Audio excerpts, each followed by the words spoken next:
You're so sweet. It's true. There's pressure. There's definitely pressure.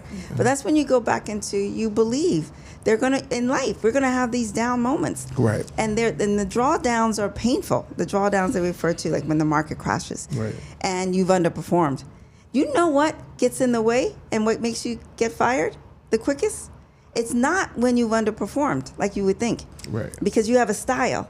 And if that style is out of favor, it's understandable that you underperform. What gets you fired is when you are not aligned with how you represented yourself to be. In the hood, we call that you pump fake that player.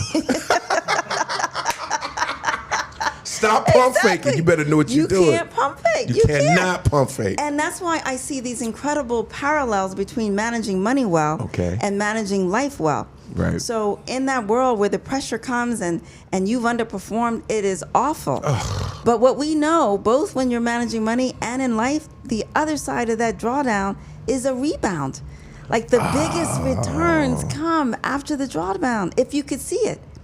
Right? If you can see it. And you double down in the lows. I got something to a caveat. That's a very good Rutgers word. A caveat. Yes. To what you just said. I was at a bar at a hotel one time, and I was sitting there, and there was this older white gentleman, and he was smoking a cigar or whatever, and the market was tanking. This was maybe 10 years ago, maybe whatever. And he said, I make all my money on the down. Exactly. I said, oh, shit. Right? Like, because I was like, what is that? Because, you know me, nosy Bill. Yeah. So what do you mean by that, sir? He said, well, what I do, I make all my money on loans that that people can't pay. So his thing is when banks are losing money, they're sitting in all these different loans.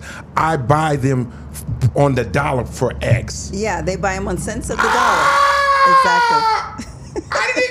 Black people don't never know no shit like that. Yeah. I was like, what, you can do that? Exactly. You could go to a bank. I didn't know you could do this. You could go to a bank and say, what outstanding loans do you have? And they say, look, we got $5 million in outstanding loans that will not be paid. Okay, on that $5 million, I'll take all of that for 2.7. Exactly. You can do it depending on the loan. Whatever they don't want. That's right. true, like cents But on the I'm dollar. like, that's a hustle. That's on the down.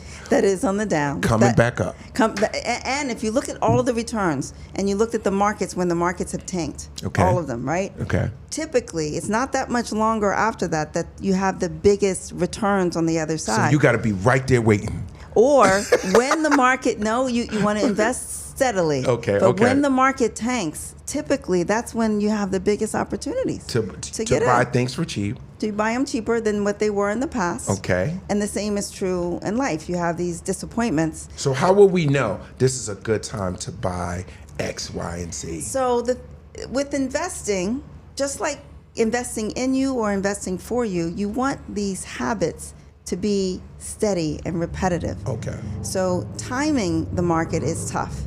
You just have to make a decision that I value me and I want to create generational wealth. Correct. So I will be intentional and making sure that I invest in assets that tend to go up over time, like the S&P 500. There are periods when it's flat. There are periods when they go down. But in the long run, if you have a long-term view, you invest in it and you don't worry about it. Don't be looking at it every day. If you go to you don't look at it every day. You go to Bright Up and you go through the process. Yes. You can get to a valculator, and this valculator. What is a valculator? Oh, hey, that's a Val, real calculator. Val and the calculator. There you go. I like that. Where you're valuing you. Okay. And you put in, this is how much I think I can save. This $100 a month, $25, whatever it is. You can put away and invest, and then you put in 9% because over time, in the long run, the S&P 500 has returned 10%. I think it's going to be lower, so let's put in 9%, and then you can adjust it plus or minus 1. Right. So 9, 10%, and see what will happen over time. So if you have children and you say, we did this exercise, and ladies and people will spend these very expensive amount of money for pocketbooks. Mm-hmm. If you put the cost in that expensive pocketbook into a fund for your child and say, I want to make sure that I set them up you will be amazed what happens over the long run. Because you can't resell that bag for what you paid for it. You can't. Now, and some people will hear this and say, well, if you buy a really expensive one, it doesn't go down, and sometimes you can. But it's nothing like the compounding interest that you will get. What? Nothing. And we can do an example. So can we call those bags now baby bags? Do it for your baby. Do it for your baby. Do it for your baby. Like Instead of spending $15,000 on a bag, ladies, because y'all know y'all like your little Birkins and all these different type of Hermes and this, that, and the other. Take that little Birkin money and invest for your baby and let that thing compound. For that one bag. Exactly. That one bag will be your baby. That pay for your baby's little boom, boom, boom. And we're going to do an exercise. So you pick a number for a bag, and we'll go on here. Can I do it? Yeah. All right. So let's say I'm gonna get 10,000. Okay. Like a bag that's 10,000 is probably very beautiful. It's made out of some kind of leather that nobody knows, and it's only 12 of them made, and it comes with a certificate in the bag, and it makes you feel cool. And then they rub your feet when you buy it. I think they rub your toes. You're so funny. You go to Bright Up. You got to go through a process because we want to check out your mindset because it's so important before you get to the evacuator. But you can. But we're going to make this. Do it for Bill. Do it for your buddy Bill Bellamy.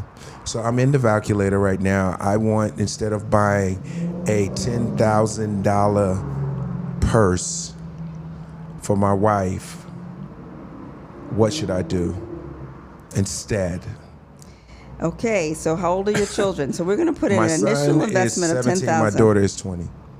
All right, and who do you want to give it to? Your son or your daughter? The money? So we're going to invest it for both kids or for one of them? I'll split it. One is 20? One is 20 and one is 17. Okay. Should I go with the younger one because he's 17 and give him more time or no? So we could say by the time you want to say the 20 is 65, 45 years. We're gonna do several years just to see the power. Let's do 20 in 20 years. Let's do 20. From 17 to 20 at 37. I don't want him to be that old to get it. In 20 years. In 20 years from 17 to 37. Because you should be a grown-ass man right now. All right, we'll do this. Okay, 37. You should be on your feet. Should be out the house. Out the house. All right, 37. So that $10,000 will be worth, if it earns 9%, it'll be worth $56,000.